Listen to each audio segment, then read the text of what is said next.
लेके आ चुका हूँ जियोजेट फाइनेंशियल लिमिटेड के जो सर्विस लिमिटेड है उसके क्वार्टर 3 फिजिकल ईयर 26 के रिजल्ट और जो रिजल्ट देखने को आ रहे हैं वो किस प्रकार हैं। तो मेरे साथ ही सब्सक्राइब कीजिए, मेरे साथ बन रही है, ऐसे ही मैं आपको बताता रहूँगा हर जो क्वार्टर 3 अपडेट है उसके रिजल्ट के लिए, ठीक है।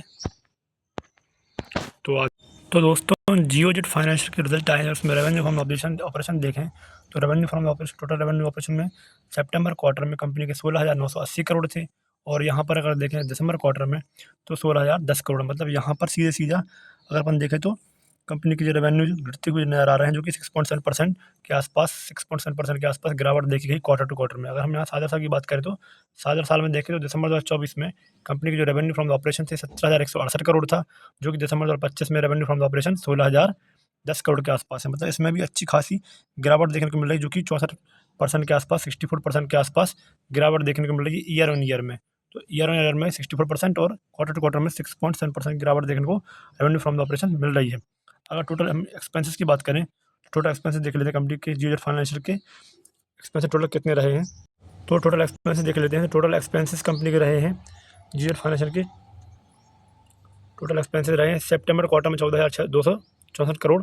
और यहाँ पर देख लेते हैं तो टोटल जो खर्चे हैं कंपनी के दिसंबर क्वार्टर में 13,485 करोड़, जिसमें कि गिरावट देखने को मिल रही थी। मतलब खर्चे कंपनी के गिरे हुए हैं। अगर हम यहाँ पर देखें कि साल साल की बात करते हैं, ईयर ऑन ईयर में चलते हैं, तो कंपनी के जो खर्चे हैं वो 12,457 करोड़ थे और अभी आके कंपनी के खर्चे बढ़ गए हैं। तो दिसंबर 2024 से 25 में जाएंगे तो खर्चे कंपनी के बड़े हुए नज़र आ रहे हैं, ठीक है। तो ये थोड़ी सी प्रॉब्लम वाली बात है, तो यहाँ पे थोड़ी सी दिक्कत आ रही है।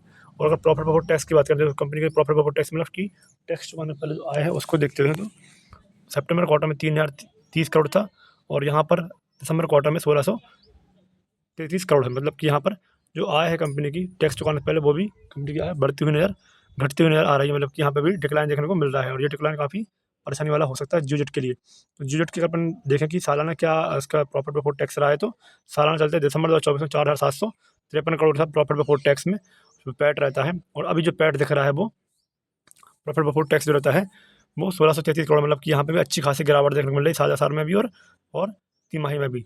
तो यहाँ पर जो जियोजेट फाइनेंशियल है वो थोड़ी सी तकलीफ देती हुई नजर आ रही है। अगर हम यहाँ पर total tax for the period करें, जो प्रॉफिट रहेगा वो उसकी बात करें तो टोटल प्रॉफिट रहेगा 2,337 करोड़, जो कि उस पीरियड ईयर में था। और अगर दिसंबर की बात करें तो 1,397 करोड़ था। मतलब कि दिसंबर से सितंबर में चले तो यहाँ पर गिरावट ही नजर आ रही है क्वार्टर टू क्वार्टर में इसके प्रॉफिट फॉर द पीरियड में, ठीक है। अगर अपन यहाँ पे ईयर टू ईयर जाएँ तो जियोजेट फाइनेंस की अच्छी खासी तगड़ी गिरावट देखने को मिल रही है, जो कि 3,704 करोड़ था दिसंबर 2024 में।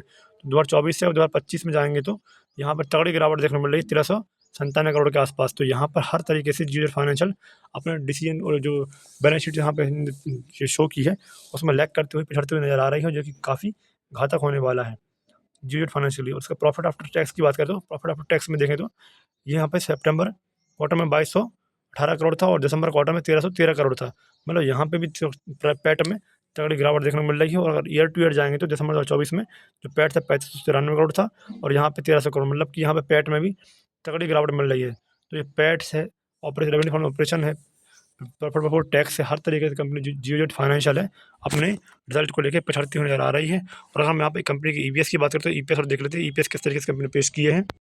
तो ईपीएस काफ़ी इंपॉर्टेंट हो जाता है किसी भी कंपनी का। तो ईपीएस देख लेते हैं तो जियोजेट फाइनेंशियल की ईपीएस 0.80 था और अभी बिल्कुल आधा रह गया है। तो इसमें पे 100% की गिरावट देखने को मिल रही है। मतलब देखें तो 0.80 से सीधे 40.40 रह गया है। अगर साझा साल की बात करें तो साझा साल में तो यहाँ पर कंपनी ने भूचाल मचा दिया है। यहाँ पर 1.30 था और यहाँ पर गिर कर ये मात्र 0.46 रह गया है। मतलब यहाँ की कंपनी जियोजेट फाइनेंशियल जो है बहुत ही बेकार रिजल्ट समझ में आ रहा है मुझे तो, और इसके रिजल्ट काफ़ी निराशाजनक दिख रहे हैं। तो ये जियोजेट फाइनेंस का डाटा शीट थी जो मैंने आपको समझाया। हमारे साथ ही सब्सक्राइब कीजिए, हमारे साथ बने रहिए। Thank you and have a nice day.